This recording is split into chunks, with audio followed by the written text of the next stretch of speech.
This is a new experience trying to do a community engagement virtually. So thanks for taking the time and being patient with us. I would like to first give introduction with the committee members, the different county agencies, county representatives, and others, community members who are joining us today. And then I'll walk you through a brief background on why we are here to talk about the Arbutus Sustainable Community Area, and then give you a program overview, and then take you to the timeline to let you know when the application is due to the State Department of Housing and Community Development. And then I'll give you a brief overview of roles and responsibilities of different agencies, representatives, and the committee members and the community. And then we have a few slides on the project examples to show you what other areas in the county has done, taking advantage of state programs and incentives, so that it would give an idea for Arbutus to implement after they obtain the designation. And then we have the question and answer session towards the end. We would like to request you to ask your questions right after the presentation. I'll give you brief instructions on how to ask the questions virtually so that it would make the flow easy for all of us. And we can also record that. So please bear with us and ask your question towards the end, and there will be special instructions given for that. And as I mentioned before, this meeting will be recorded. First, I would like to welcome all the advisory committee members. It is Bettina Tebow from Greater Arbutus Business Association, GABA, Sean Collin from GABA, John Dilo, UMBC Neighborhood Relations Committee and Southwest Visions Foundation, Lisa Ashkin, Associate Vice President from UMBC, Nicholas Stewart, Catonsville resident, Carolyn Anton, Arbutus resident, Jennifer Smith, Small Business Development Center, Kim Blair, Arbutus resident and local realtor, Marilyn Maitland, Baltimore County Arts Guild, T. Whalen, local developer and Catonsville resident, Joe Rieger, UMBC Transit and Community Connections, Jenna McNichol from Merit Properties. These are the members of the advisory committee. Thank you all for joining us today. The Department of Planning will be leading this effort. With me today, I have our Director, Pete Cutwall, Deputy Director, Jeff Mayhew, Amy Mante, Division Chief, Western Sector Coordinator, Gani Dope, and we also have other planning staff, Bill Skibinski, Joe Fraker, and Laurie Hay. The various other agencies who are here joining us with the meeting are Office of Community Engagement, Department of Environmental Protection and Sustainability, Department of Recreation and Parks, Department of Economic and Workforce Development, Department of Public Works, Department of Health and Human Services, Baltimore County Police Department, Baltimore County Public Schools. So there are various representatives from all these agencies. I just want to call out the panelists. We have Peter Christmas from Office of Community Engagement. To represent environment, we have Haley, Emily, and Steve Laforti. And to represent any questions on housing, we have David Skinner, Marcia Williams. And with regards to quality of life, I have Shakima Richardson, Captain Ladshaw, Dr. Jones, Mr. Albert Abathar, and we have Jessica Normington from Department of Economics and Workforce Development, Sheldon Epstein, Jesse Blake, and Samuel Sneed from Transportation, Department of Public Works. In addition, we also have Jody, who just joined us, and Clara, who joined us.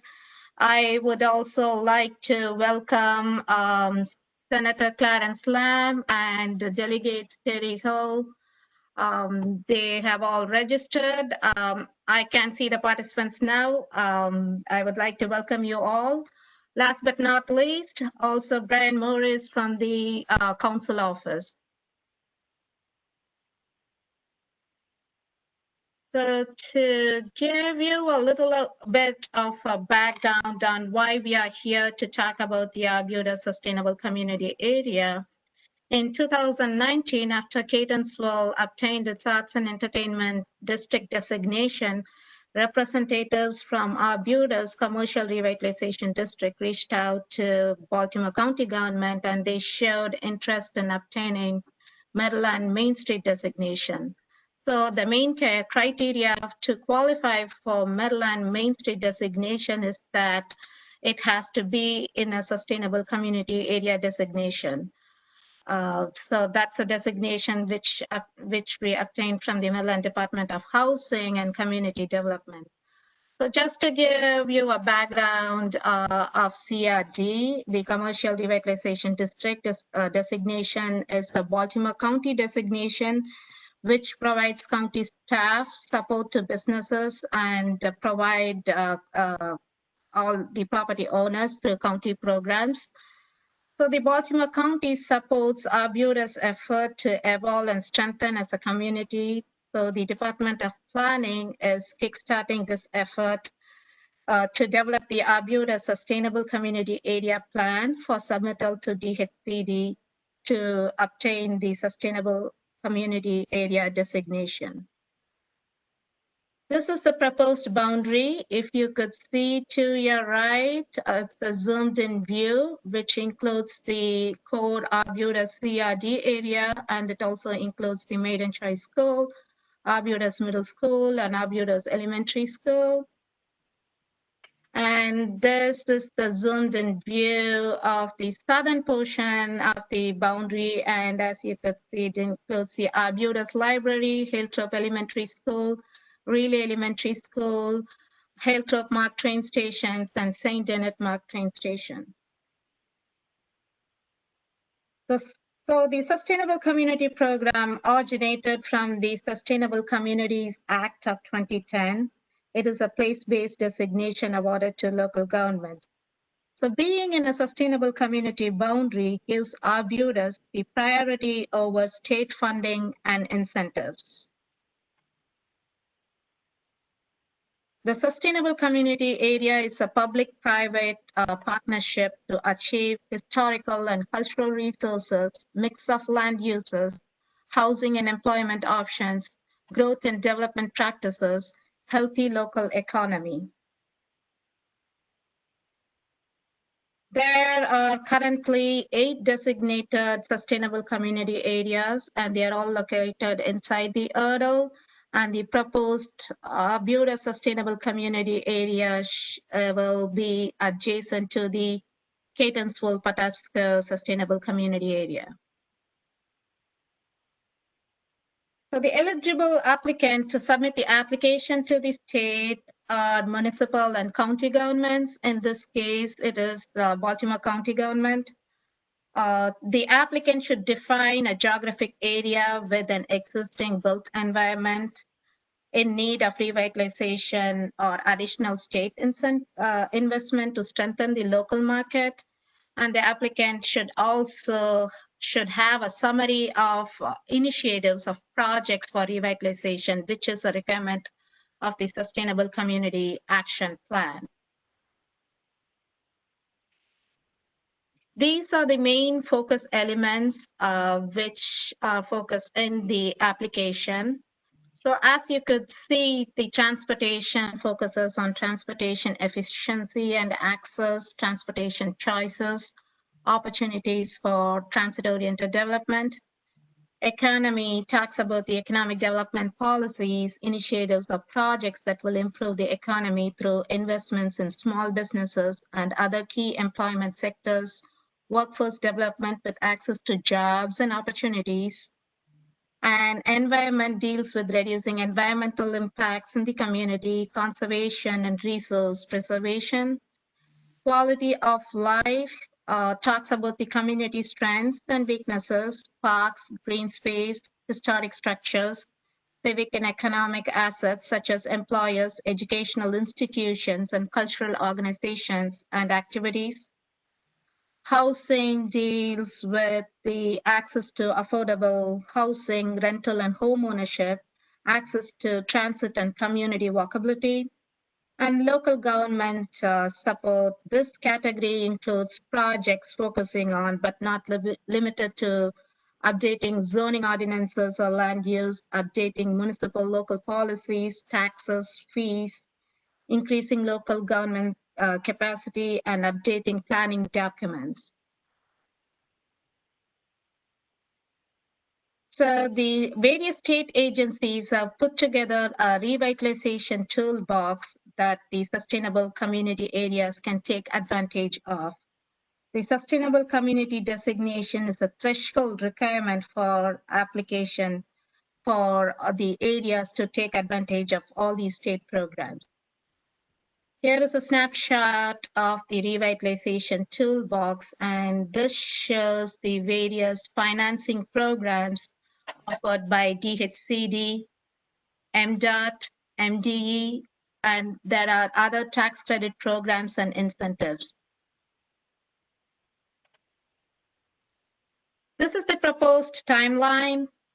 So we have the project kickoff today, October 2020. After this, we will have small focus groups and online engagements to get input from the community.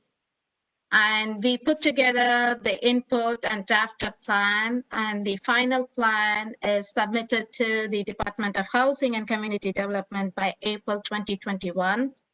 And as you know, we are trying to work all this virtually first time. So this is the proposed timeline, but it can shift a little bit based on how things roll out virtually.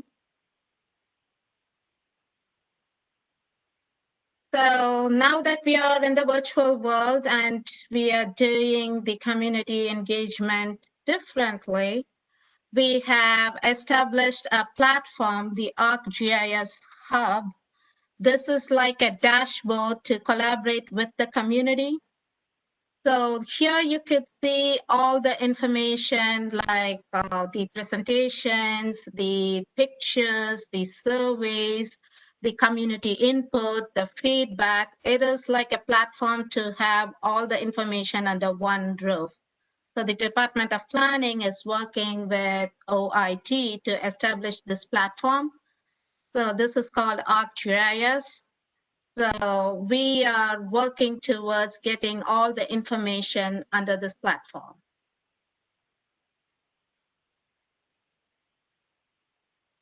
So to talk about the role of the advisory committee, initially I started with the list of names with the advisory committee. As you could see, I also discussed about the focus elements. So the list of the focus elements and the names of the advisory committees, they have shown interest in the specific focus elements based on their experience and interest. So this is where the role of advisory committee would collaborate with the role of the community. So based on these focus elements, we are here to gather input to the advisory committee members.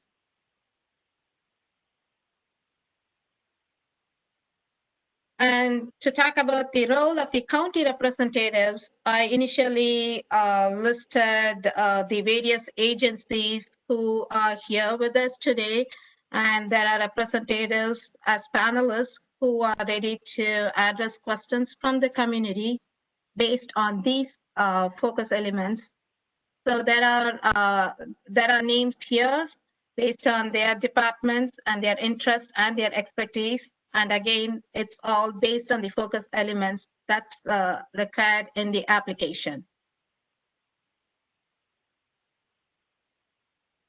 So here are some project examples to give you an idea of what other areas in the county have done with their designation and by taking advantage of the state incentives and the programs. One such example is Towson. to enhance the streets of Towson and to improve the walkability experience, the community legacy funds were used towards paying artists to do mural in Towson Library and also for painting in planter boxes. There are close to 13 planter boxes in downtown Towson, and this was for the beautification project. Here is another example from Essex. So this is a joint effort by county and Eastern Baltimore County Task Force and Chesapeake Chamber of Gateway Commerce, and the money was used for streetscaping downtown Eastern Boulevard, 100 to 800 blocks of Eastern Boulevard. As you could see in the pictures, it was used for light posts, banners, for planting boxes, pots, and maintenance. Here's another example from the neighboring area, Catonsville, Winters Lane. So this is a combined effort with the county and the St. Ambrose Housing Aid Center. $250,000 was funded for the rehabilitation of 10 historic homes on Shipley and Roberts Avenue in Winters Lane. It's 5 duplexes and each has 2 units. And the first units were completed and had an opening ceremony in June 2019, 2 and 4 Roberts Avenue. So this is one of the examples in Catonsville. So the Dundalk Renaissance Corporation has obtained a lot of money for various programs they operate, and there are a few examples in Dundalk. The murals range from $7,500 to $10,000 each, and that has been funded by State, PNC Bank, and Commission on Arts and Science. Here's one of the examples showing the Plush Hair Studio. This is the commercial improvement funds they obtained in 2019, and the support was given for improvements for interior painting, flooring, signage on interior and exterior, and a new door front. Here's a couple other examples. Little Crystal Bejogs Commercial Improvement Award in 2015. It helped them to renovate the building they purchased to expand the business and have a bigger store. And they used the funding for flooring, electrical, and exterior signage. And there is also the Forge Business Incubation, as you can see on the left-hand side, on the right-hand side, it's a community resource space. Funding was obtained in 2019, and they used it for lighted exterior signage for first and second floor entrances and for exterior painting. And there is a couple of shots to give you an idea how the interior looks. So this is the Dundalk Avenue Gateway signage. It is on a train trestle. You can see this as you drive down the Dundalk Avenue. This is the Community Legacy Project, and the cost was around $75,000. And to your right, you could see Then and Again, which obtained $10,000, and the funds were used for exterior signage and window decals. These are some of the commercial projects to give you an idea, as the core Arbutus CRD is included in the proposed boundary. So that's with the program overview, examples, and to give you an idea of the overall project. So before we open the floor for question and answers, I would like to let you know that please type your name in the chat box, and there are planning staff to read your name and direct you to the corresponding panelists so that they can address your questions. So we will call the names in the order they appear so that we could know who to mute and who to unmute. Also, please have your questions within 2 minutes so that we could give time for everyone to ask their questions. Though we welcome all the questions, I would like to let you know to think towards all these focus elements listed here. And the main questions in the applications are strengths, weaknesses, challenges, and opportunities. So if you could ask the questions related to this, that would be easy for us to gather those information to put together the data. And again, it can be a comment or question. It's up to you. You're welcome to ask the questions. One last thing is that the main purpose of the meeting is to get input for the sustainable community designation for Arbutus. And this is not a development management meeting. So any concerns with any development with the communities and community association, you can always email me, and here's my ID and phone number. I will always get back to you. So we can open the floor to the questions, and you can go ahead, type your name on the chat box, and we can take it from there.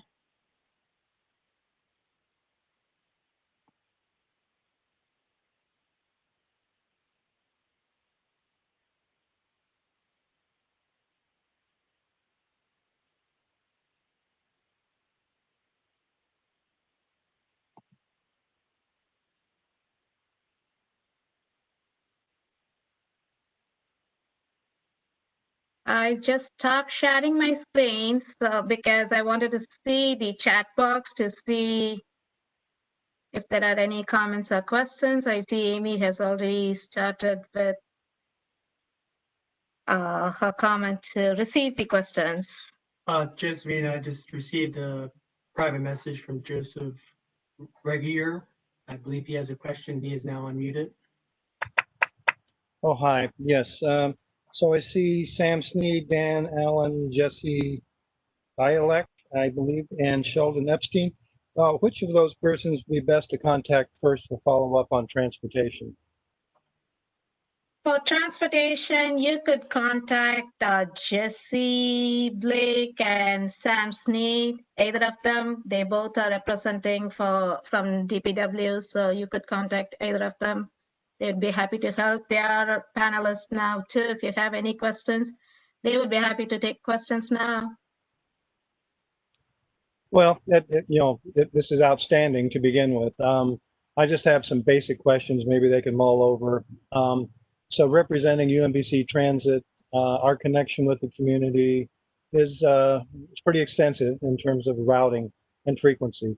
But we are a closed system at this point in time. So one of my questions has to closed, meaning we supply transportation to faculty, students, and staff only. Considering a different look, if we were to engage our communities with providing access to ongoing learning opportunities on campus, athletic events, and those kind of things, kind of like a hybrid system, at points in time open to the public. So my question would be, is that happening elsewhere? And then who would I follow up with thinking about how transportation might be molded a little differently? Hi, can you hear me? Yes, I can. This is Samuel Sneed. I'm the lead transportation planner for DPW.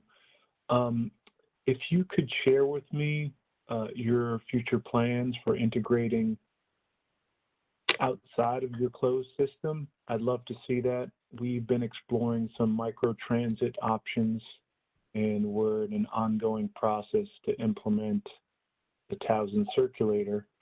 But we'd love to partner, as we have before, with the university and any other entities that have the goal of increasing transit access to patrons within the county, especially if it's to access education or healthcare or other opportunities. Sounds great, Sam. Thank you. I'll follow up with you. Great, thank you.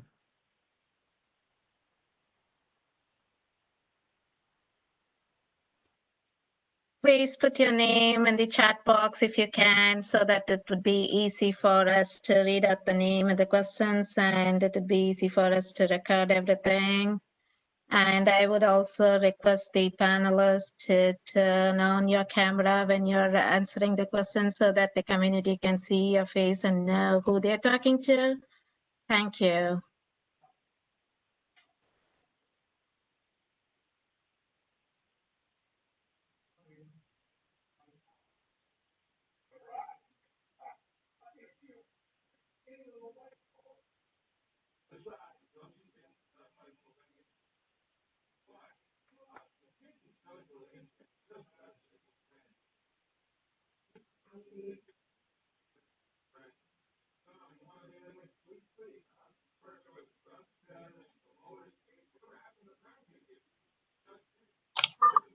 Hey, Josephine, it's Captain Latchall. I actually have a question if I can. Sure. So if Miss Tebow is on this call, Bettina Tebow, I know she's very involved with the community down there in the Greater Arbutus Association. I'd just be curious to hear what her vision is for this project and this initiative. And then a second part of the question would be, typically, what kind of funds do you see allocated to these types of projects? Thank you. Regarding the funds, as I mentioned before, being in a sustainable community designation would give you access to the state funds and incentives. So it depends on what programs and what applications you do apply to receive the state funding. It depends on that. The project examples that I showed you are from the community legacy funding, and various areas have got different funding based on the project, based on the year, and depending on the funding availability. But there is, if you go to the DHCD page, or I can show you the Revitalization Tool Box, which I showed earlier. I can share the screen again. Those are the different incentives you can take advantage of. I can show you the screen, and regarding GABA, yeah, Bettina is our lead person with the Arbutus Business Association who showed interest in this project. So I'm sure she's here. Bettina, feel free to speak up. Bill, if you could please unmute Bettina. Okay, I'm here, folks. I couldn't Okay. get the video working, but thanks for unmuting me. Yeah, Captain Latchall, this is an ongoing process. I'm kind of learning about it as you go. I just happen to be the pusher to kind of get it off and going. So we're kind of all learning together. And, you know, any ideas that you have from your perspective that you'd like to see or think would be, you know, something good for the community, beneficial, you know, that's what these meetings are all about, is to start to get the brains going and thinking about, you know, what we could do, knowing some of the options that we have, and with putting the information out that you could do this, you could do that. It's a pretty wide array of different projects that we can tackle and take on. So, you know, the more the merrier as far as figuring this out. And, you know, I'm with you. I'm kind of learning as we go. So, you know, I just think it's a great opportunity for the area. It's wonderful.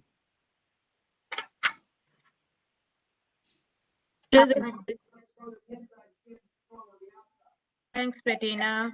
And you could see in the screen here the various programs and incentives the area can take advantage of after they obtain the sustainable community designation from the state.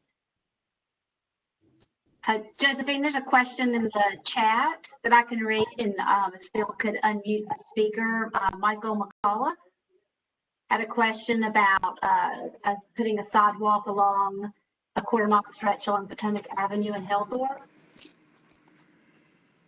I'm not sure off the top of my head if that area is in the study area or in the plan area. But if Phil wants to. Kickoff is unmuted. Okay, thank you. Hello, Hello, you there? I am. Can you hear me? Yep, we can. Okay. Yeah, I know this is just in the beginning stages and it's really some broad thoughts, but I'm just real quickly thinking of some of the old infrastructure things that I've been trying to get in our neighborhood, and it's a sidewalk along Potomac Avenue near the MARC train station. Mhm. I think we have a MARC train station there that really has no sidewalks leading away from it. Just in, really you can go from the station to your car and then drive out of the neighborhood. But if we're trying to make the neighborhood more walkable, I think it would make sense to have sidewalks that lead away from the station up into the Halethorpe neighborhood. And I don't know if this is something that could be addressed or get a grant for something like this. So it just happens to be one of the things I, on my wish list that, maybe it could be included in here somewhere. Okay.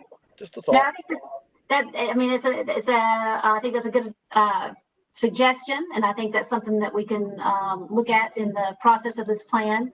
It sounds like you might have some interest in some of the projects in the transportation focus area, and we would probably like to get back in touch with you again to get a little bit more detail about that and exactly, where you see the need there. But Right. Walkability and connectivity are definitely, focuses of the plan as well. And there is funding for that type of work. Great. That's terrific. Look forward to talking with you about that later. Sure.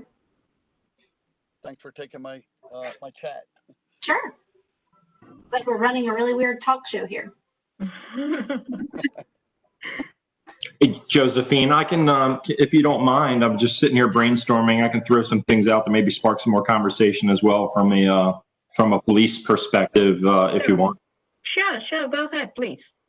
Yeah, so I've been the Wilkins commander for 3 years, and we've had a pretty good area down there along East Drive, and this area that we're discussing is a really nice kind of hometown little area. And I think there's been a big push to try and link that with UMBC to almost make it like a college town type of environment. And I think those efforts are good. But I was just having a discussion with somebody about this the other day, in fact, that, a lot of these college towns, I think it would be worthwhile a visit to some of them when you think about Athens, Georgia, right outside of University of Georgia, and the little area right outside of Clemson, and some of these other college towns, Virginia Tech there with Blacksburg. There's certainly a possibility, but the revitalization, I think, is a must. So this kind of goes hand in hand with that. Even to kind of upgrade these storefronts and the lighting, and to kind of bring it into more modern times, and then even try to mirror some of the other areas. Like, for instance, last night I was in my district, and Frederick Road is a bustling little area with outdoor dining, and people are out and about walking around and shopping, much like Ellicott City, and the same thing. So, maybe we could take some lessons away from those areas to help with this revitalization project, and bring Arbutus up to speed with some of those towns and kind of what they have to offer. Yeah, sure. I agree with you. That's the right location for Arbutus. We can always gather the information from neighboring towns from Ellicott City, and also see what's up with the Cadensville and other neighboring areas. So that's a good comment and something to look into. Josephine, I have a private text that Bettina may want to speak about the issue of a sidewalk on Shelburne, so I'm going to unmute Bettina. Sure, please. Okay, I'm here. Bob. I'm here. Go ahead, Bettina. Okay, I was going to reply to Captain Latchall. Believe it or not, the way that I look at Arbutus is from visiting a small little college town called Hartsville, South Carolina. And there, I believe it's Cook's College is there. It's a small town, but a lot of stuff that we've been doing with beautification and all, I kind of took from visiting down there. So I've been to at least one college town to look around. And then we have Also in Arbutus, part of our problem, not muted. Part of our problem in Arbutus has been trying to get the buy-in from the landlords to do something with their buildings. So if we can facilitate that and offer help to be able to do that, basically right now we have 2 strips that are pretty decent, and that includes the Sorrento's block and then the Okamoka block. So there's, that's definitely in our wheelhouse to address, but something like this program would help it be easier to get the landlords on board to actually invest in their properties, because that's our biggest problem. And if you look at the main drag of Arbutus, if you want to eat or get your nails done or get your hair done, we only have like 2 little chachi shops, and then of course Reggie's antique store. So if we could attract more retail, that would be better, but we have trouble attracting them because, the buildings that are vacant because they either flood or there's other, issues with the building. And that's why, the tenants seem to come and go, because they'll rent to anybody that'll pay the rent, but, they won't invest the money to make it someplace to attract a decent retail business. That's our biggest struggle that we have right now on East Drive. So this is Nick Stewart, if you all can hear me. And Bettina, thank you so much for your advocacy. And I would share, I think we'd be remiss, Bettina, if we didn't also just mention the plaguing issue of a sidewalk on Shelbourne that actively protects our community and protects our kids. I'm actually a former member of the Baltimore County School Board and worked on this issue, but because of the jurisdiction overlaps, so multiple levels of government have responsibility for different stretches of the sidewalk on that road, we were not able to get anything done there. And it's not a matter of if, it's a matter of when something very terrible happens as far as a pedestrian being hit, and God willing, hopefully not a child, of course, but we see it frequently. If you drive that road when there's any sort of traffic and busyness and schools are open, you'll see it. So as far as just us raising issues and making notes of things, that's one thing we put a 2-pager together on. We're happy to send that to you all, but it's a pressing one. Yes, and I agree. That's been an ongoing process to try to get that addressed. How long has that been going on, Nick? About 10 years? Yeah. Yes. And it's, to a degree, it's understandable because of the jurisdictional issues at stake. And on the other hand, it's absolutely sort of incomprehensible because it's such a dangerous situation. Right. The exposure, the amount of kids that walk up and down there with no sidewalk, it's a wonder something terrible hasn't happened already. And like you said, it's only a matter of time. Yeah. I mean, people have been hit. It's just there haven't been fatalities associated with it as far as I know. Plus, I'll just add one quick thing, which is that with the library, relatively recently, being integrated into the community, I mean, what a better way to actually say that these things are all connected: our schools, our libraries, our downtown. But it takes just the basic things such as sidewalks. Yep. We have a new question from Sharon Zinkan. Bill, would you please unmute Sharon?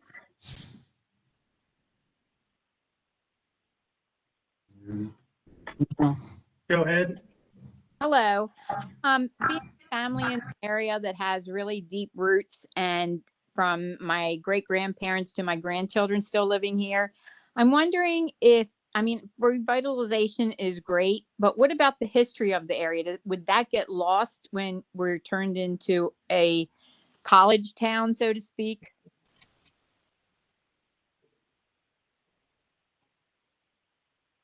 any revitalization you do, we always try to make sure we are compatible to the surrounding and we maintain the historic aspects of the community.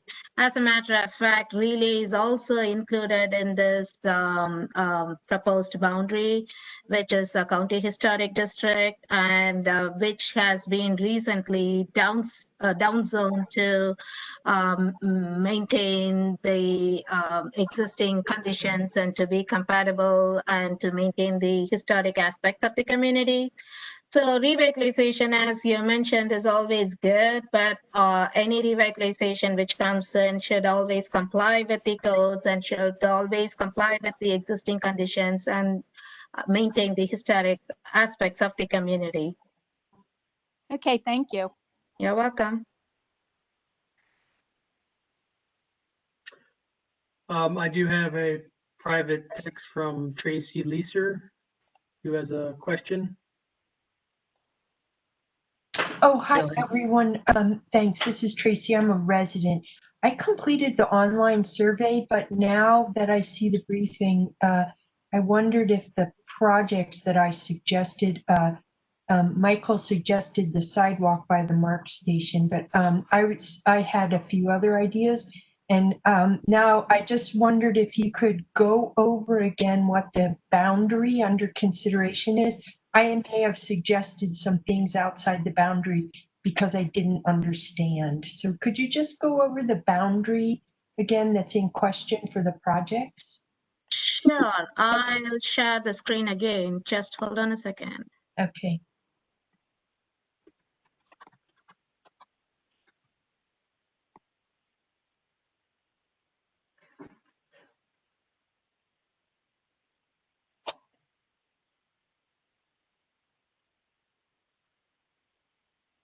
Here we go. Okay, so I guess my question is it just within the yellow portion showing on the screen, or was it the larger boundary that's delineated with the blue dashes?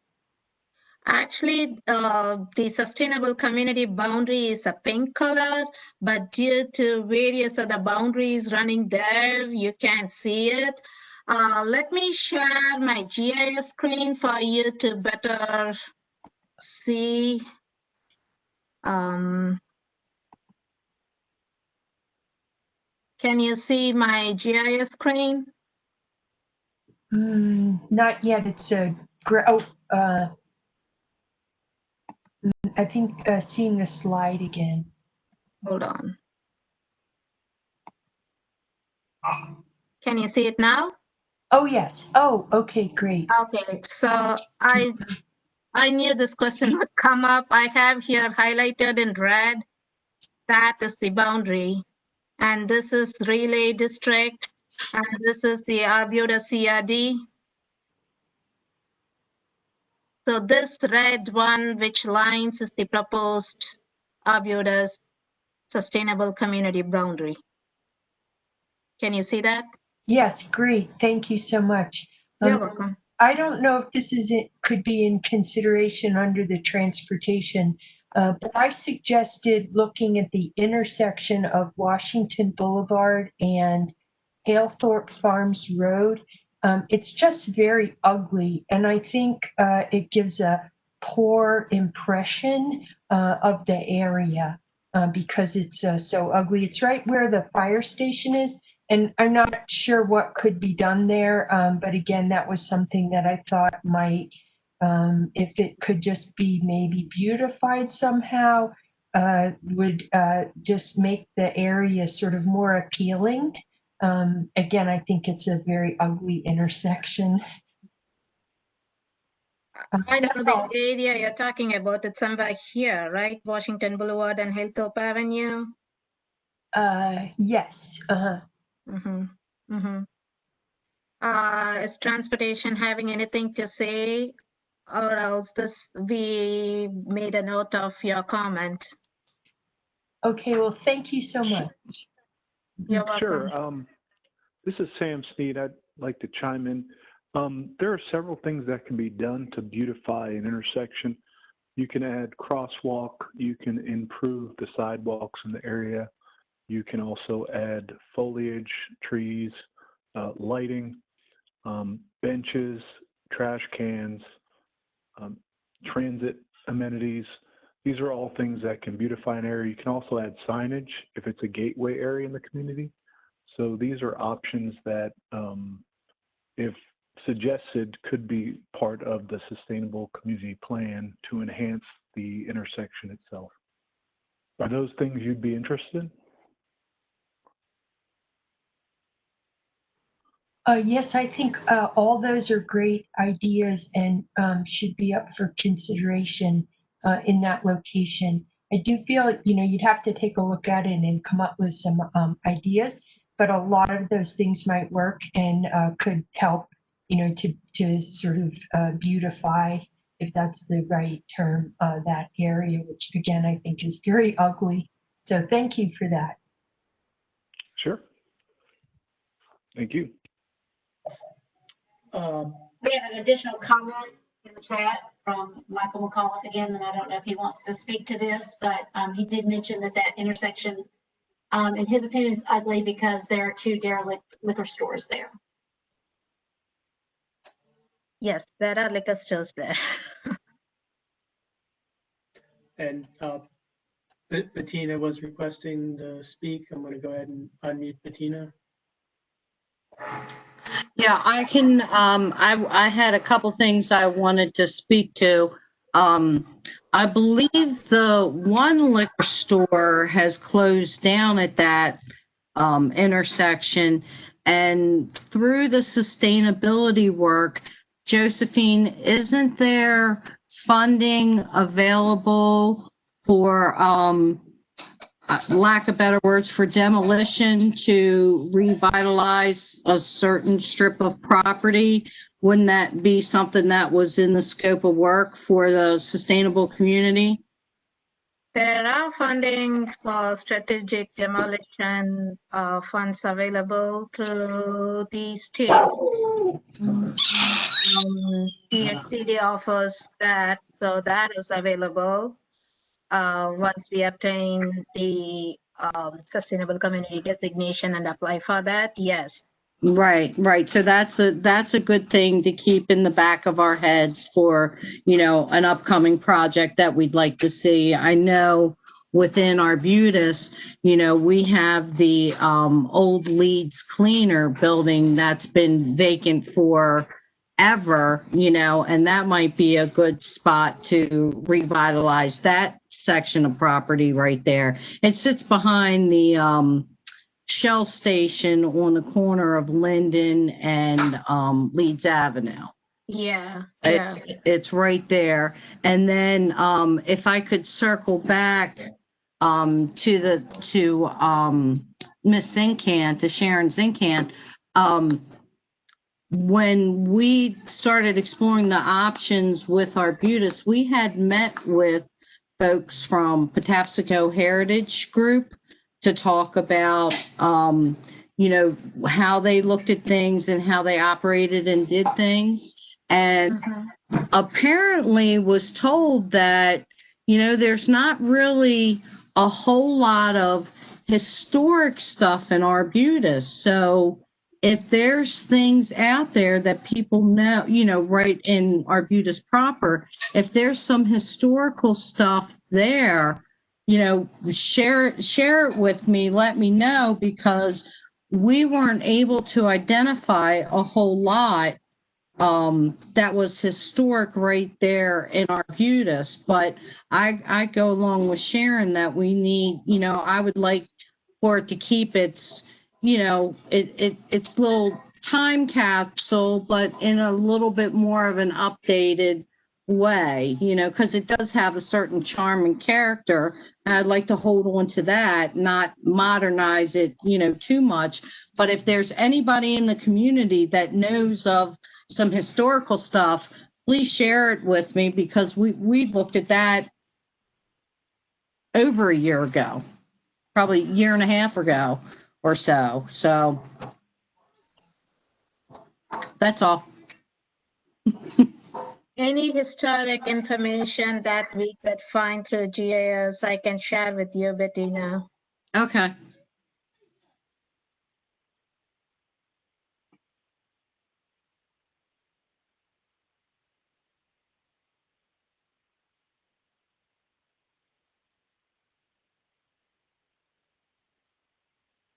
Any other questions in the chat box?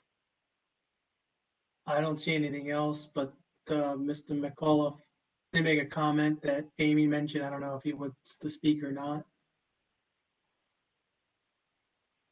I can go ahead and unmute if you'd like to speak. Okay. Let me know when you can hear me. You're good to go, sir. Okay, you can hear me now, right? Yep, we can hear you, Mike. Okay. I apologize for my technical inabilities here. But just to mention about that ugly corner, Tracy, she is in our association. She lives in the Halethorpe neighborhood. And she is right. That is an ugly corner. It's been ugly for a long time. And you talked about some, I guess possible grants to fix that corner up. One of the problems with it is that there are 2 liquor stores there. And there's been problems with older neighborhoods in the city where I think they've enacted some laws where you couldn't have too many, more than one liquor store on a corner, or they had to be several blocks away. And I hate to put anybody out of business, but I don't think we need 2 liquor stores there. And I don't know, especially 2 derelict ones. And I would be very cautious about giving county grant money to liquor stores that don't have a reputation of really running good businesses. Might just a thought. I'd hate to see money being wasted, but yeah, we'd like to see that corner fixed up. But I don't think 2 liquor stores there is what's somehow it's not going to get fixed up with those 2 liquor stores there. Just a thought.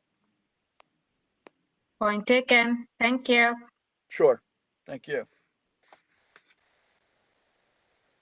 We have additional comment from Sharon Zinken. Bill, would you like to unmute Sharon? Again. Go ahead, you're unmuted. Okay. But Bettina, I was wondering if you have talked to Danny Coulahan, since he's like the historian of the area. He always knows so much, and I thank you for taking that all into consideration. And I'm not sure if this is the place to bring this up, but as far as traffic goes, I live on Selma Avenue right off of Southwestern Boulevard, so it's actually just across a grass plot from me. And we've started having problems with tractor trailers and dump trucks parking there.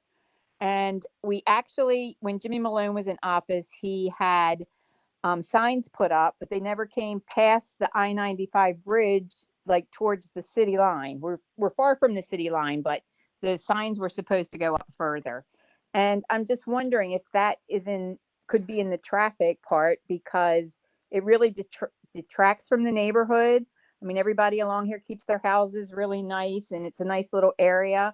And I just don't want it to end up like it does up at Wilkins Avenue in the city line.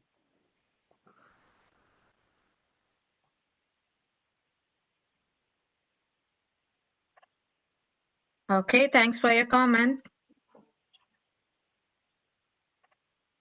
I do have 2 private messages, one from Connie McMahon.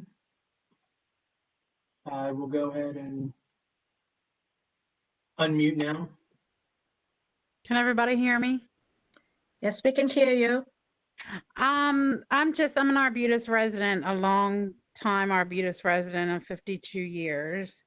I thought, and somebody can clarify if I'm wrong, but I thought that there was now just one liquor store there, Selma Liquors, and then across the street, that liquor store closed about 2 years ago, if I'm not mistaken. But if anyone wants to clarify me, that's sure. I just wanted to throw that out there, that was, I think, a relief for that liquor store to go out of business, because it was attracting a lot of unwanted trash in the area. And I just wanted to put it out there that I thought that there's only one liquor store there now, which isn't the best anyway, but I just wanted to clear that up, that it was, I thought it was just one liquor store, so somebody can come in and correct me, but I see a comment in the chat box from J. Dilo saying that's correct. So I assume he's saying there's only one liquor store. okay. Not that, I mean, that's still, I mean, I guess you have to have a liquor store in every area, but it's definitely a part that isn't, that attractive in that area over there. Mhm. That's all. I just wanted to throw that out there. Thank you. I do have a private message from Fred Smith. You are unmuted, Mr. Smith. Hi, this is actually Kim Smith, his wife. Sharon's and Can just talked about the same exact thing. She's my sister. We live on the same street pretty much. And that was one of my concerns also about the tractor trailers and commercial dump trucks now parked directly in front of our homes. It's something new within the past few months. I guess since the commuters aren't parking up this far, with everybody working from home. Typically, we have traffic from the overflow from the train station that comes all the way up, pretty far up, almost towards the fire department, Arbutus Fire Department. So we deal with that a lot. We deal with trash from the commuters. One of my things for beautification, and I didn't know who to ask prior to this meeting, was if there could be trash cans. I know in Halethorpe, I believe that neighborhood people take care of that. They empty it, they police it, they make sure it's not all over the place. So if that's what we have to do, I wouldn't mind doing that. But I didn't know if, since this was a train station, if not that I want trash cans up in front of the house either, but at least down towards the train station, there's nothing. And even now they have a Dunkin' Donuts down there. So we just have people come and literally open their doors and dump their trash out onto our curb. So, which now is the least of our concerns, because now we have tractor trailers and dump trucks. So if just didn't know, just beautification, like Sharon said, it's something new and it's upsetting. I don't think that we should have to deal with that kind of traffic in a neighborhood. So, and we see, people live in the area, at least one drives one of them. So I'm not sure where they were parking before, but now this has become a parking lot. Mhm. Can you give me, it's Captain Latchall, can you give me that exact location again, and I'll have my guys look at it just to make sure that they're not in violation until the signs maybe go up or whatever. Absolutely can. So we are at 5548 Southwestern Boulevard, and they're parked anywhere between 5540 Selma, and we're at the dead end of Selma. So for a while it was just the dump truck, and then I think maybe the tractor trailer saw that the dump truck was getting away with it. So now our fear is that, they used to park up towards what used to be Mrs. Filbert's, up towards the Dunkin' Donuts at Wilkins Avenue. And I think that they're now moving, like Sharon said, down further and further. I'm just not sure why they're choosing to park in front of the residential area. Yeah, I appreciate it. I'll have my guys look into it, and if they're in violation, we'll take care of it. Okay, we actually had a call. I don't mean to hold you on. We actually had a call. A neighbor thought they heard noise coming from the trailer portion of the tractor trailer. So you did send someone out, and they looked into it. So of course, we didn't hear what happened from that, just that no one was in the trailer, which was a concern. I mean, that's a real concern nowadays. Sure, the parking is a whole nother issue though, so I'll look into it. I appreciate it. Thank you so much. Okay, I have Cheryl Riddle would like to speak. Go ahead, you're unmuted. Yes, can you hear me? Hello? Yes. We can hear you. Okay, just three comments actually. I saw in Baltimore County, in reference to the Leeds cleaner area up there, I did see where someone had put in for a development plan for that building to put a second story on the building that's behind Leeds Cleaners. So you might want to take a look at that. And also, I thought that other liquor store up on Selma and Washington Boulevard was at an auction the other day, because it looks like there's been some activity there of taking off some of the outside boards, like someone is in the building trying to clean it up and work on it. So there might be something else coming in that. So I'll just throw those two things out. The other thing is, I have a couple of properties in the area that I rent to college students. And I know a lot of times at this college, when you talk about having a college town, it's kind of met with mixed reactions.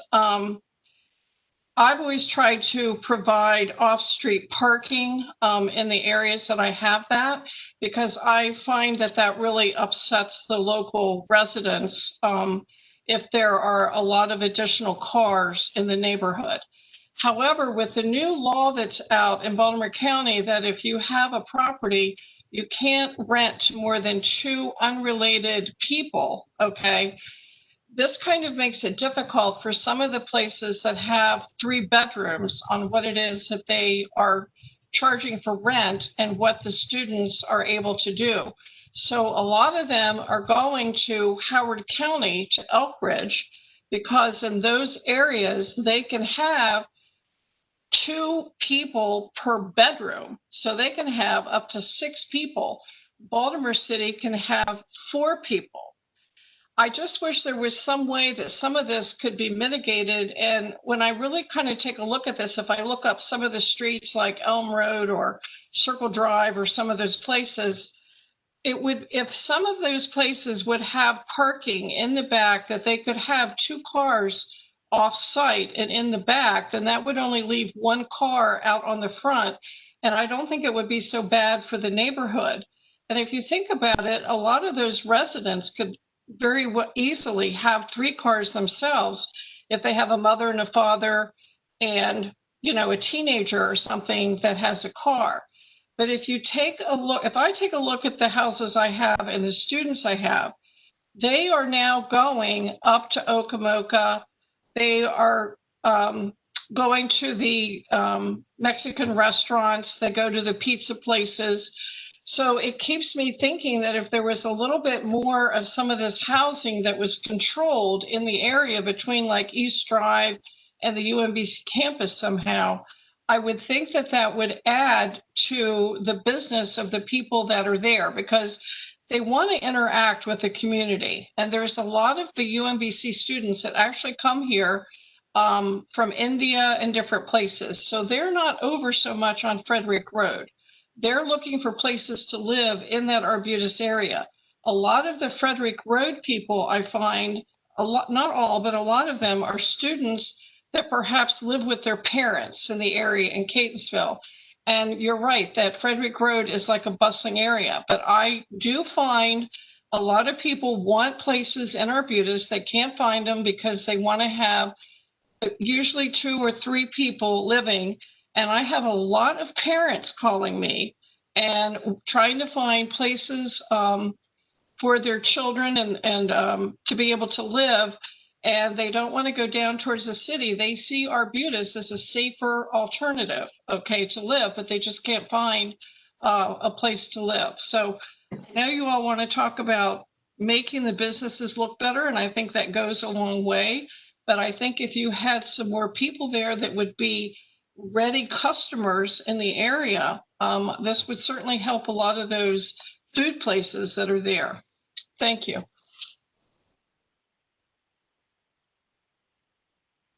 We have another comment in the chat from Senator Clarence Lamb that the speaker who expressed concern about parking is welcome to contact his office, and he can follow up with MDOT and SHA if it is in fact a state road. And he also provided his email here in the chat.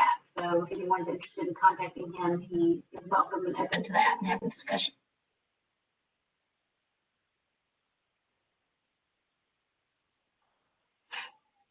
Thank you.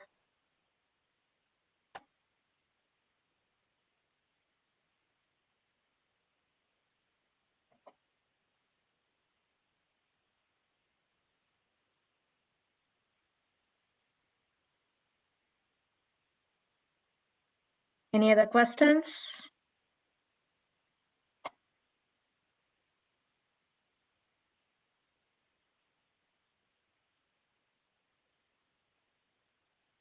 I just received a private comment from Joseph Regier about Yeah. population.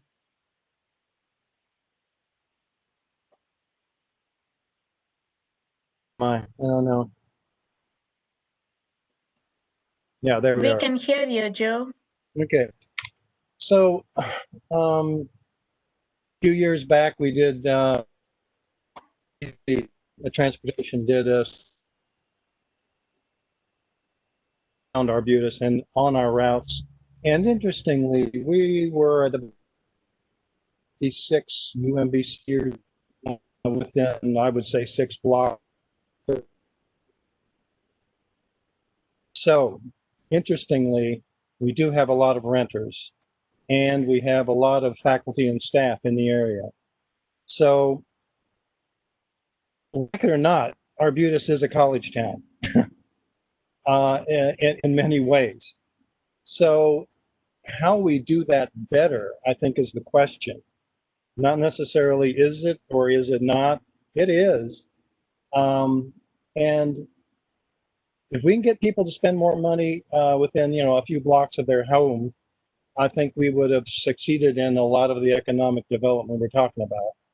And yes, if there were an Asian restaurant of some repute and an Indian restaurant and more convening space, because there's only Okamoka at this point in terms of the space. Now I know that we're dealing with COVID, and we're not going to be seeing a lot of congregations of people, but long term, more places for people to do more things.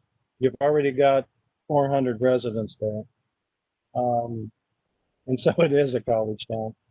So that's one reason thinking more broadly about what transportation needs there are right now. And one thing I think is kind of disappointing, it's just sort of a comment.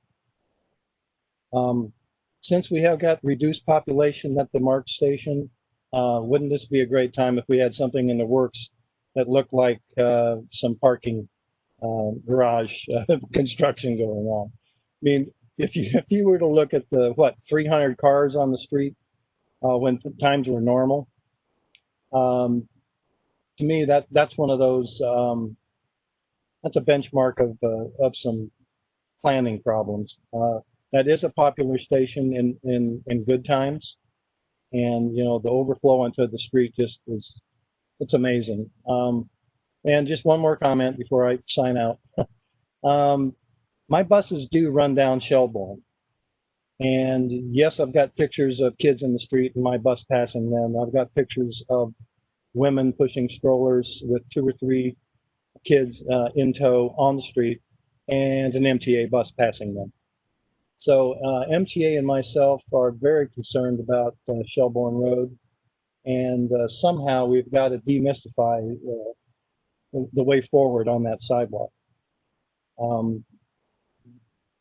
It is inevitable. It truly is inevitable. We'll have a real critical injury there.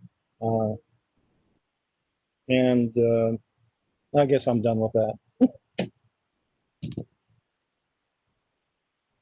Thank you. The lack of sidewalks in Shelbourne Road has come up in the past too, while we were doing the Arts and Entertainment District for the Cadence World. So if anything, Sam from DPW would like to comment on that, please go ahead. Well, I think this will definitely be a part of our inventory process as we update the bicycle and pedestrian plan. But as it relates to the Sustainable Communities Initiative, connectivity, especially to transit, is one of the key components identified within the state's Sustainable Community Initiative. So if we identify those areas and inventory them, my hope is that we can start to apply for grants to improve areas that either lack sidewalks or lack curb and gutter altogether and aren't up to ADA standards. Those are the types of things we're trying to tackle today. So in our problem statement, we can identify pedestrian connectivity as one of the major issues, and then we can inventory where those access issues are and those safety issues are. Thank you.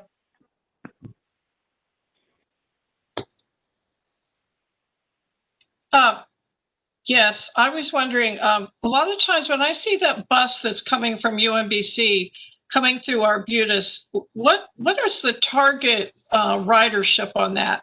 Is that supposed to be like trying to entice students to come down to Okamoka, or what is that for?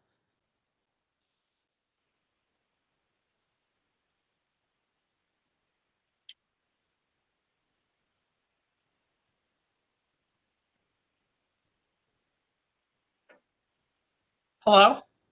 Is anyone taking that question? Okay, well, anyhow, so if, no one's taking it, that's okay. So I've often wondered if there was a little bit more of an outreach to UMBC in terms of like a Friday night eat on the town, or I look at that over at the fire station. I look at the the food truck Wednesday. I'm looking at a couple of those bars that, food eatery places that have outdoor seating areas. If there was something that could be promoted where the students could get on the bus and come through the Arbutus area and know that the bus would be circling, and that there would be some type of special UMBC rates or outreach or 10% off or UMBC night or something like that to try to entice some of them from the dorms to get on the bus and come down through and be let off at like the food truck location or up at some of the eating places, and they knew that the bus would be circling back through every 20 minutes or so to take them back to campus, to have a to try to make it more of it's a UMBC night in Arbutus. So I'll just throw that out there. Yeah, hi. So it's Joe again. These successful programs that are chartered services going to Arbutus, specific to Student Events Board, taking, giving a movie night, that one has had a lot of success. And the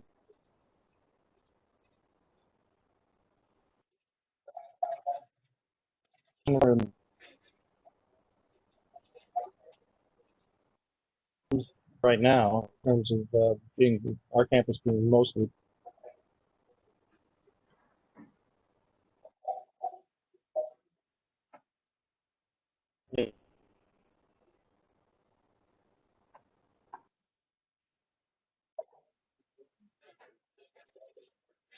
You're breaking up, Joe. I don't know if it's just for me.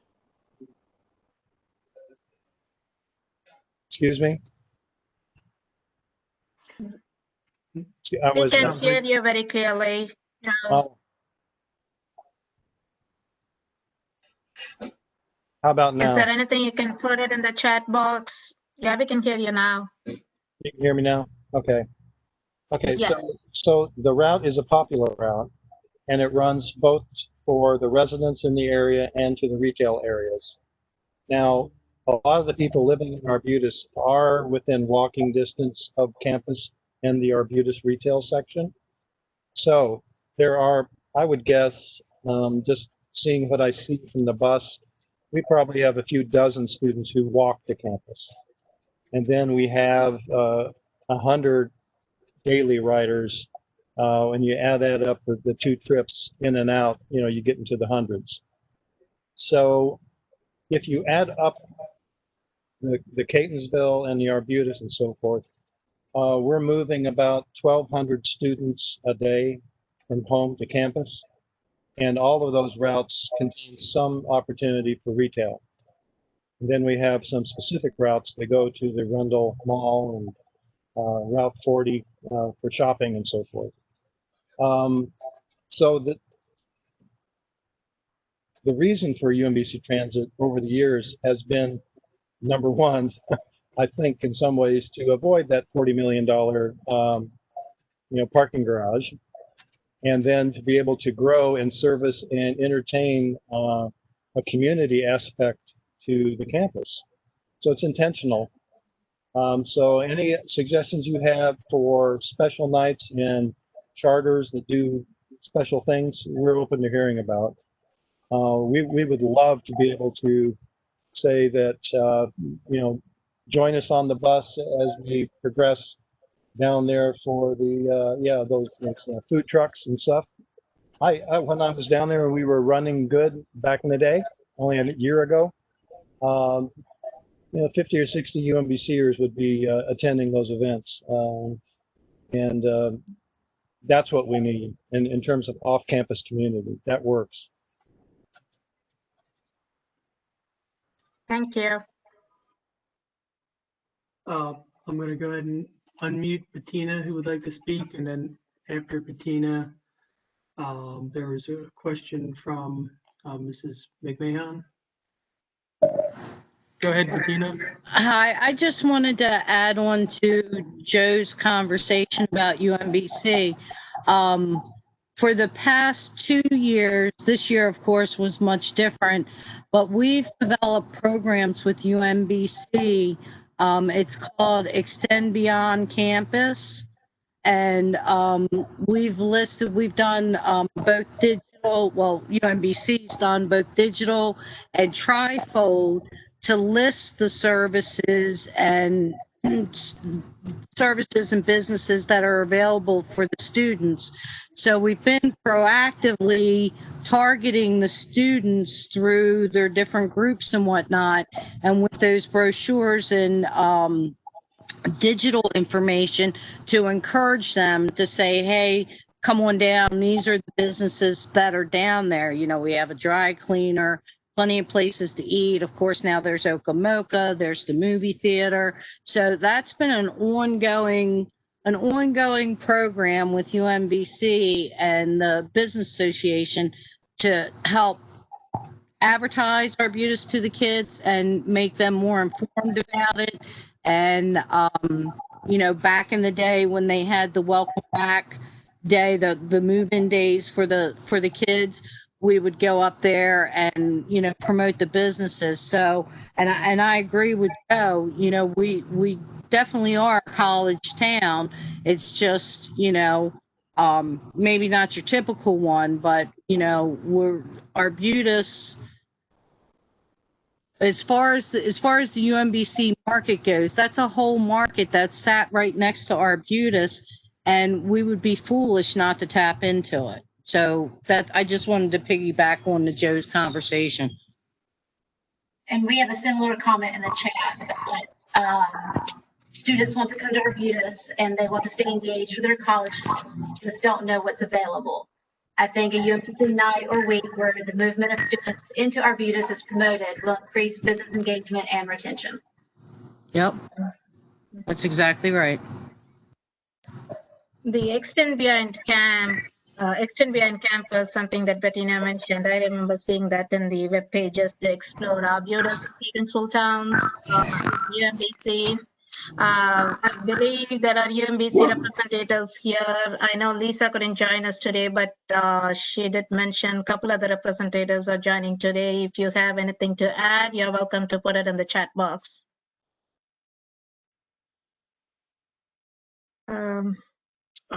Josephine, just a couple things. I'm getting some things sent privately, but Connie McMahon had a question directed to DPW on if they should contact DPW to request trash cans in a certain area. Bill, what did you say? They are requesting contact for DPW? She was asking if they should contact DPW to request trash cans in a certain area. That's correct. Or they can contact Baltimore County 311.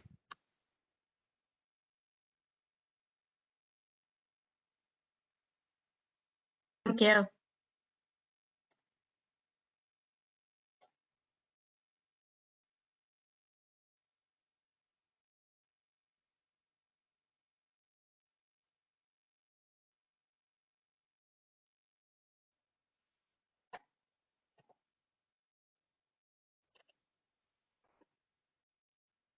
Bill, do you have any other private chat box Nothing questions? private. Oh, I believe see my that's it. name. I see my name here. From Kim Smith. I'm the one that was asking about the truck parking in front of our homes. I left the conversation for a minute, and I think, according to my husband, that I may have missed some info from you as to who I should contact. So regarding the parking, I think it was Senator Lamb who shared his information. Amy, could you put that again? I think he shared his email ID. And I'll copy and paste it again. Okay, thank you. Oh.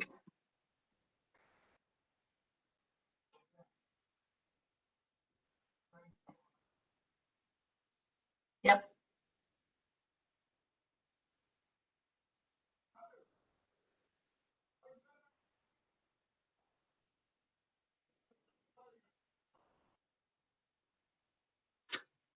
I'm sorry if you are sending me private messages. I'm not seeing my private messages. I would really appreciate it if you post it to everyone.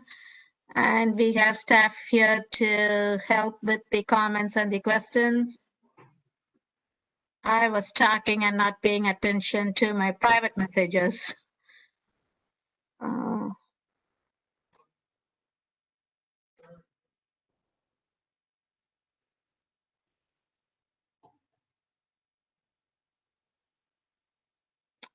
Okay, I think that was the one which I read.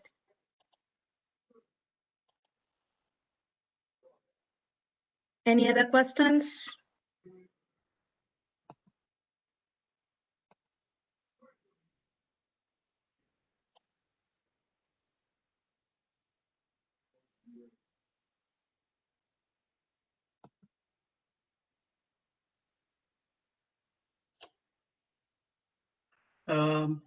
Just got one more from Jay Dillo who would like to speak.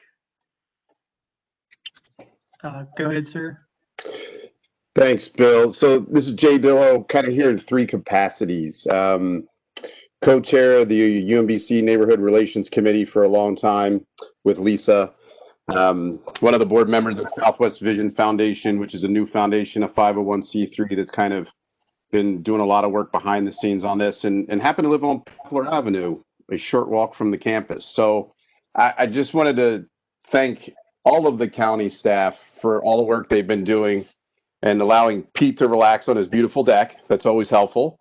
But just a big shout out, a big thanks to all of you for this process. I think being able to become a sustainable community and get that recognition from the county will allow us to really start to tackle some of these tough issues.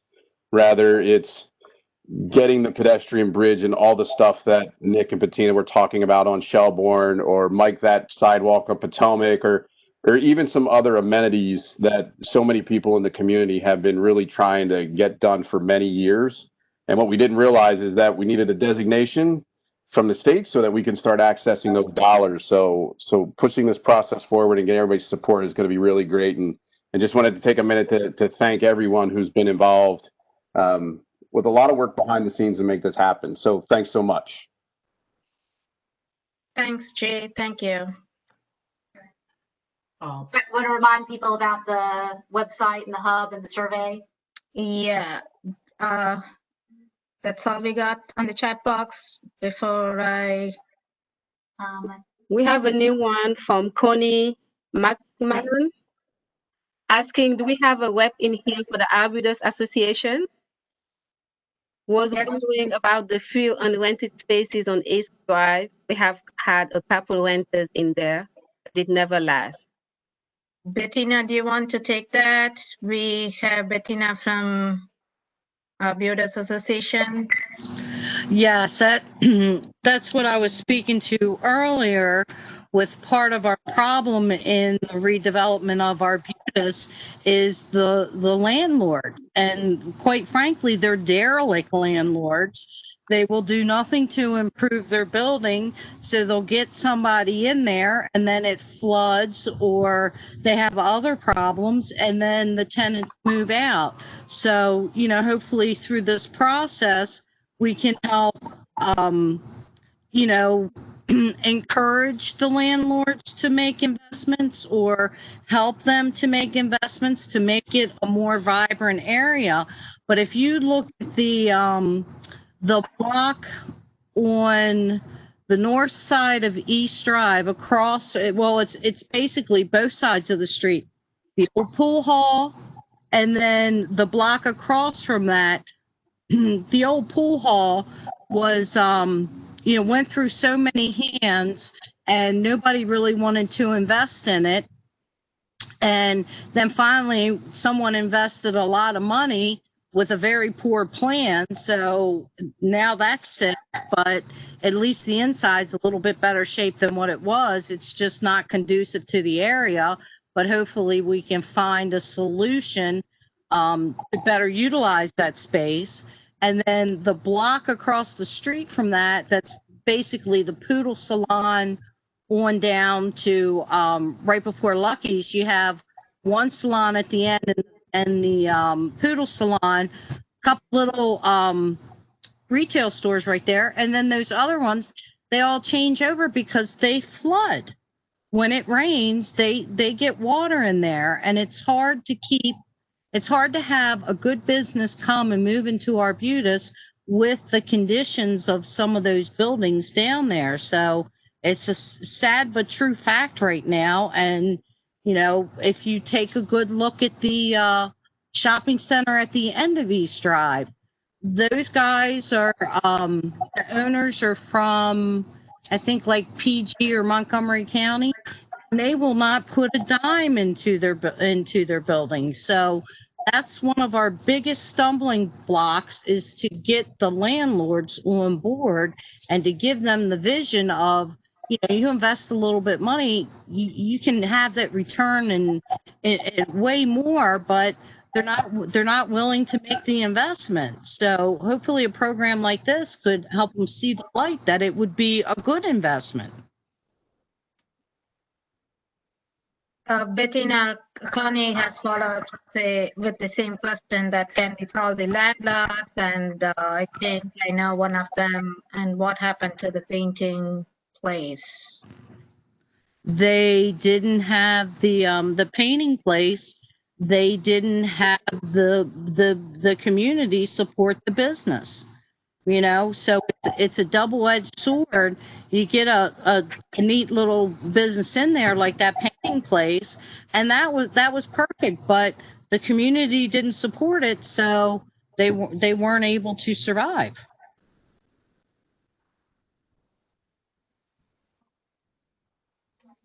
We have a new comment from Moshad. Moshad, would you like to speak or just read the comments? He's asking, how feasible would a UMBC mural or structure be in Arbutus? It will increase student-business relationships, add to the beautification plan, and possibly attract tourists and first-time visitors of UMBC.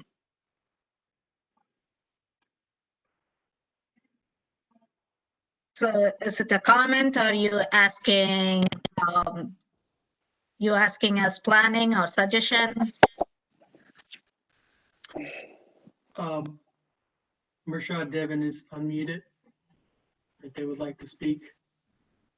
Sure. So I'm actually a UMBC student, and I live close to Arbutus, and I've been trying to utilize the space with my friends, and add engagement to the businesses and promote it to my friends as well. Just because it's our college town, I actually care about Arbutus as a resident of Arbutus.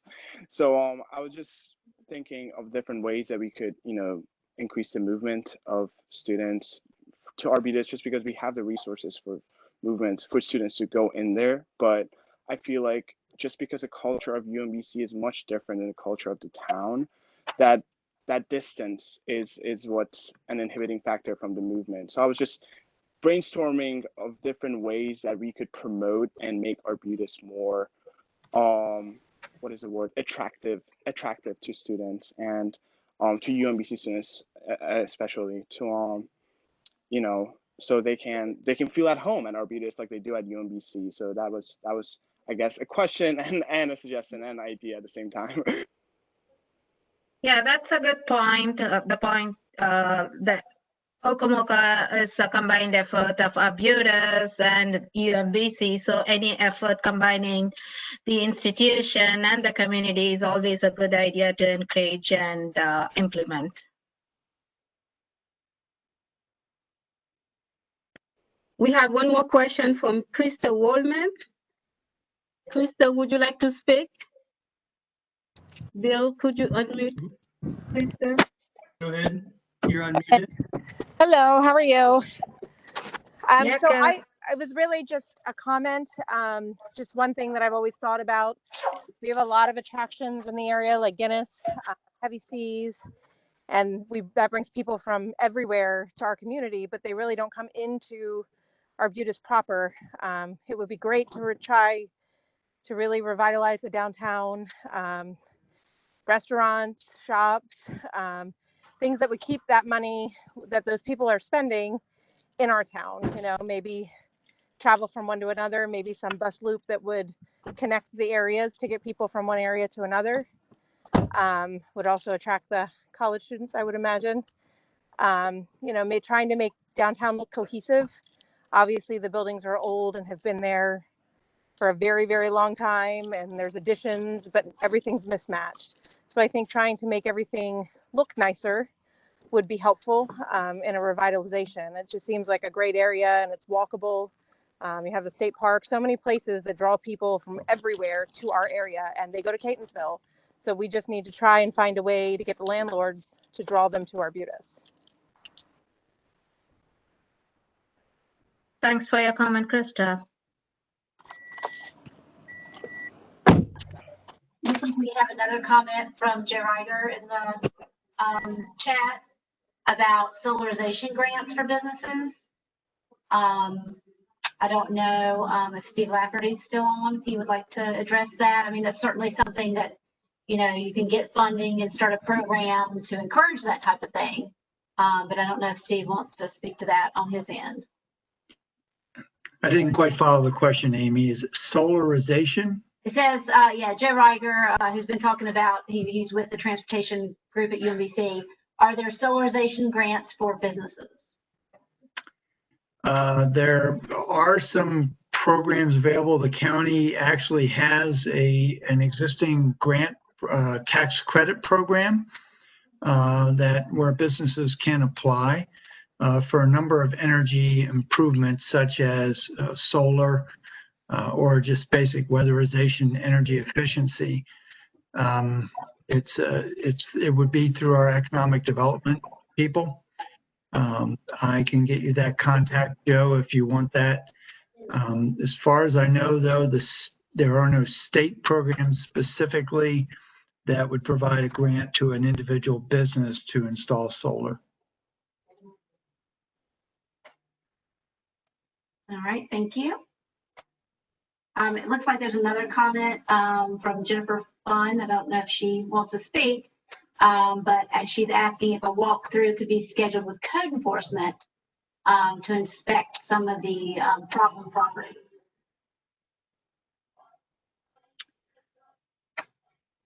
I mean, I can just speak as a community planner just a little bit, and Pete may want to talk about it as well. That is something that we've done in the county for various efforts. You know, it has mixed results.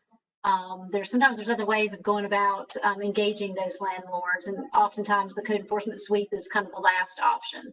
But I don't know if Pete has some other comments on that. No, I mean, I'll echo what you said. Save the time.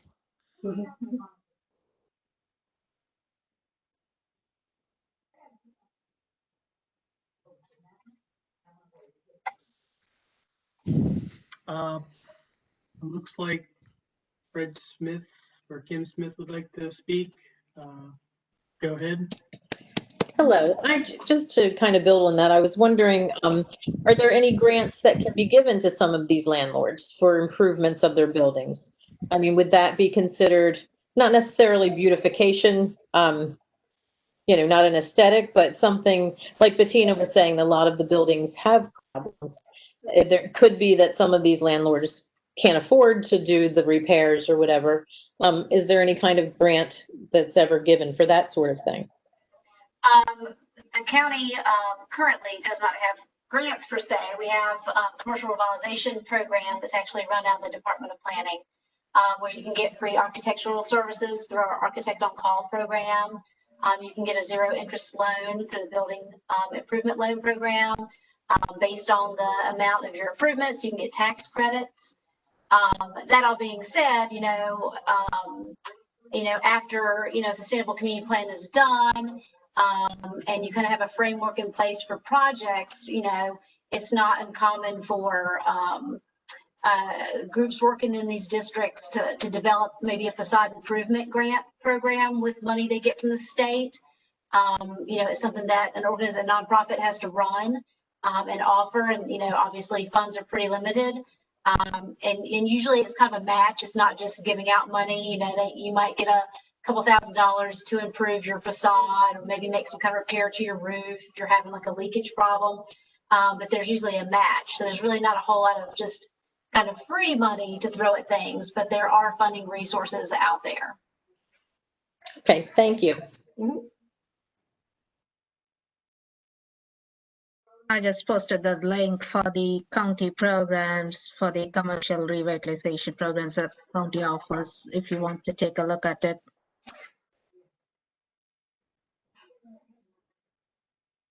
We have additional comment from Connie. Connie said, great idea, Jennifer.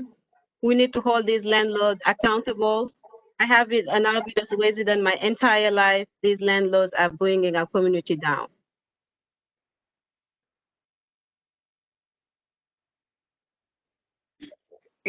Are we talking about the landlords of the businesses along East Drive, or are we talking about landlords in general of rental properties throughout the area of Arbutus, Halthorpe, and Relay?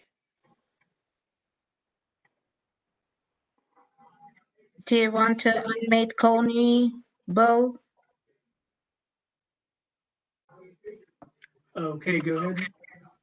I was just speaking in general about the couple of that Bettina just commented on. On East Drive, the two buildings that specifically are next to Oak Creek Cafe, one was, like she said, a paint place before, but I guess without the community support, she said that place just didn't go over. I mean, there's been several businesses in those two parts, and I don't know who the landlord is. I knew of a couple way years back, and I'm not sure if he's still a landlord to these properties, but and one I think was like some kind of consignment shop for a little while, and I don't know if that had issues as far as like water or infrastructure issues as well.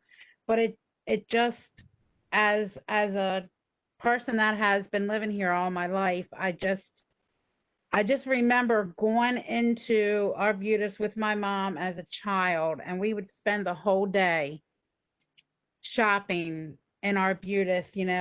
I know I'm talking about 30 years ago, but when we had the bakery and we had Ben Franklin, if anybody remembers that, but it just seems like it's bringing down Arbutus with these vacant buildings just sitting there vacant all the time. Or a business, like I said, may come in here for a month or two, and then they have issues with water or roofs or whatever leaking, and they move out and said, I'm not staying here anymore, and I just didn't know if anything more could be done to hold the landlords accountable.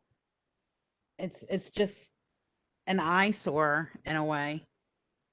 Mm-hmm. To add on to that, Fred Smith said that he was talking about the business landlords, and Bettina added that it's along the East Drive. So it's twofold. And Amy, I mean, jump in. Feel free to jump in at any time here. It's twofold. You have a business or a building, I should say, on East Drive in the business district. You can send the Department of Code Enforcement or Building Engineering in there, and you can cite them for a million different things. And if they can't afford to repair it, they're just going to shut the building down, and it's just gonna stay vacant. And then 10 years down the road, you guys are gonna be complaining about this vacant building. So what Amy meant earlier is the county tries to work with these property owners like this and like small town business districts to try to get them to take there's grant money out there. There's I know Jessica's on here from the Department of Economic Workforce Development. Her office works with these types of businesses and owners of these properties where there's very low interest loans that they can get to invest back into the property. And personally, someone who has worked in the Arbutus area for many years, lived in Arbutus, I've heard it said once tonight, I've heard it said 10 times. That is what we need to do. We need to get the property owners to invest into their property, because I've had the privilege, I should say, to see it happen over in Dundalk. And when Josephine was in the beginning of this meeting showing her slideshow, I was at probably 95% of those ribbon cuttings that she was showing for those new businesses. And it's because the property owner there invested into those properties, which allowed these little pop-up boutiques that were just popping up in little shops to actually buy a building or rent a building or rent space and go in there and have a successful business. So this can work, but it's going to take the effort of not just Baltimore County, but it's going to also take the effort of the business association, the community as a whole, and these property owners that own these properties along East Drive to get them renovated and be able to get a small business in there that's going to be successful and thrive in that community. Because everybody refers to Arbutus as small town America, and it's got that touch. And I don't think that UMBC being a couple blocks away is going to change that much, because of it's Arbutus, where American flag flies 24 hours a day, 7 days a week, 365 days a year. So it's going to take all of us working together to address this. But I really don't suggest you sending building inspectors or code enforcement in there right out of the gate without at least trying to give the Department of Economic Workforce Development and other county agencies a chance to speak with them and try to work with them.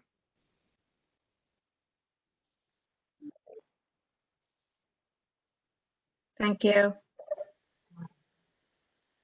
If you have messaged me privately and if I missed your messages while talking and sharing screens, I apologize. Please put it on the main screen so that we can catch up with your comments and questions. Josephine, I'm sorry. I did have one thing I wanted to add. If you really want Arbutus to thrive, and this is just Pete Christkumis being Pete Christkumis, I seen Steve Whalen was on the call, and he owns a plot down there on Sulphur Spring Road. And someone else on this call put this bird in my ear. Steve Whalen, I'm challenging you to bring a green turtle or a loonies to Arbutus.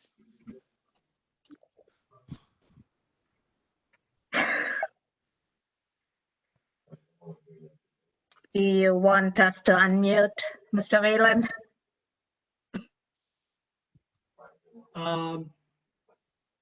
Just have a private, Connie McMahon would like to speak. Go ahead. I'm just going back to the gentleman's comments. I don't know how many people on the panel or how long people have been around in Arbutus.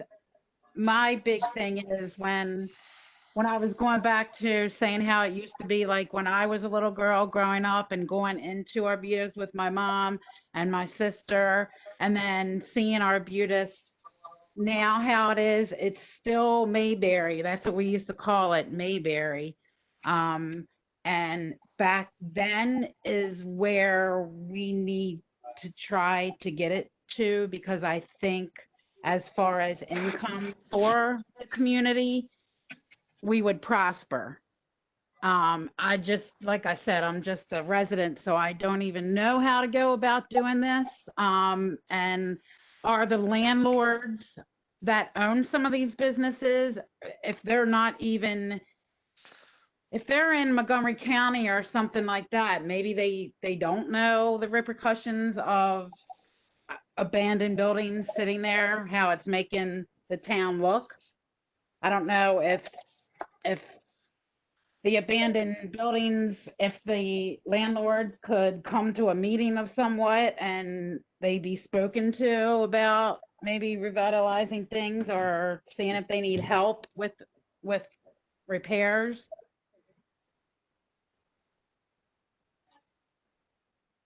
That's all.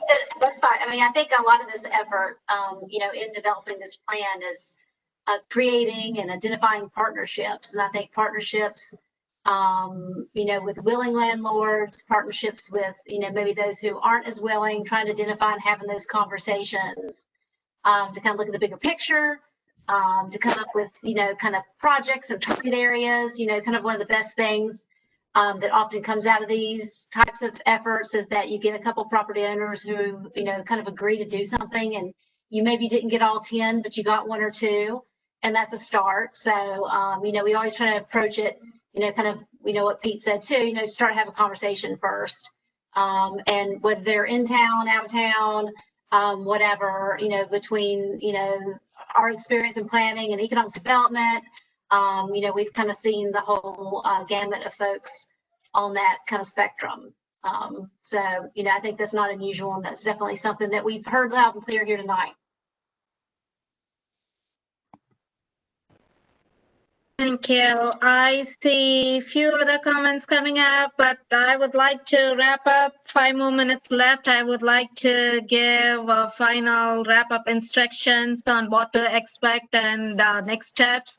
Jay, I see your comments. Please email us. Upcoming meetings and the survey to take, it would all be in the hub.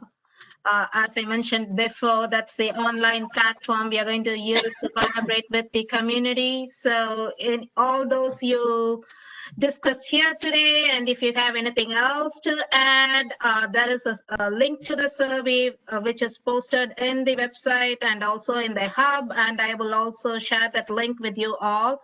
To all who registered here, we have your email IDs and the advisory committees, and other representatives will send out all those information. Please fill out the survey so that we can capture anything that we left here at the meeting. And then the next steps would be small focus group meetings. You'll get more information from us regarding that. So like I mentioned before, we are trying to focus on the focus elements in the application. So the focus group meetings, the small group meetings will be the next step after we gather all the information from the survey. So look forward for emails and more notifications, and the link to the hub where you could see all these informations posted. And again, there are a few private messages about the PowerPoint presentation. Everything will be posted. So I think with that, we could conclude the meeting for today. I would like to thank everyone who attended the meeting, and we really appreciate all the community input, and we thank all the community members, the panelists, the committee members. Thank you all. Thanks for taking the time to be here. Thank you. Okay, recording is ending. Thank you, Josephine. Thank you, Thank Amy. you. Thank you. See you guys bright and early. Good night. Good night. Pat McDougal.